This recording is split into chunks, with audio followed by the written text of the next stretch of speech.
మనకు ఆస్తి అక్కర్లేదు, ఈ ఇల్లు అక్కర్లేదు. మనల్ని చంపాలనుకున్న వాళ్లతో మనం కలిసి ఉండడం ఏంటి? వెళ్ళిపోదామమ్మా. ఈ పిచ్చిది పంతం కోసం ఇల్లు వదిలి వెళ్ళిపోతానంటుంది. అలా వెళ్ళిపోతే ఈ ఆస్తి అంతా అంకితకి దక్కదు. అంకితకి దక్కకపోతే మాకు కూడా దక్కదు. ఏదో ఒకటి చేసి ఆపాలి.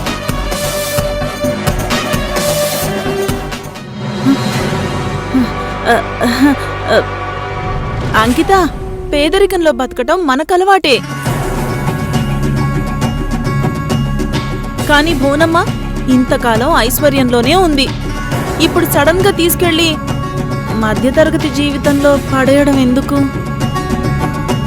పిన్ని, అమ్మని నేను బాగా చూసుకోగలను. ఇక్కడే ఉండి వాళ్ళు ఏ క్షణం ఏం చేస్తారో అని అనుక్షణం భయపడుతూ ఉండడం కంటే మన ఇంటికి వెళ్ళి ఏ కలో గంజో తాగుతూ హ్యాపీగా ఉందాం.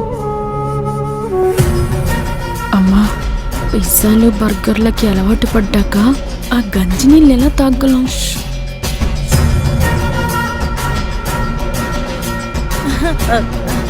అంకిత, సమస్య వచ్చినప్పుడు పిరికి దానిలో పారిపోకూడదమ్మా.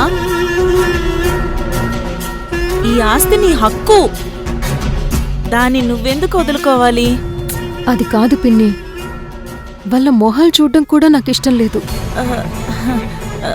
కరెక్టే, కానీ నీ ప్రాణాలు తీయబోయిన వాళ్ళకి అన్యాయం గెలవకూడదని వాళ్ళు బంధువుల్ని, స్నేహితుల్ని, చివరికి కన్న బిడ్డల్ని కూడా బలిపెట్టి యుద్ధం చేశారమ్మా.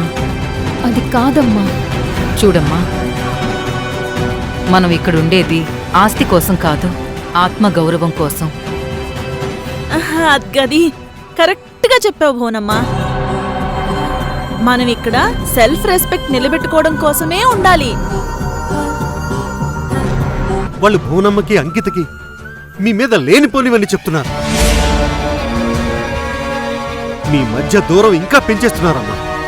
అంకిత మాత్రమే భువనమ్మకి, ఆమె ఆస్తికి వారసురాలని, మీరసలు భువనమ్మ జీవితంలో లేరని చెప్తున్నారు.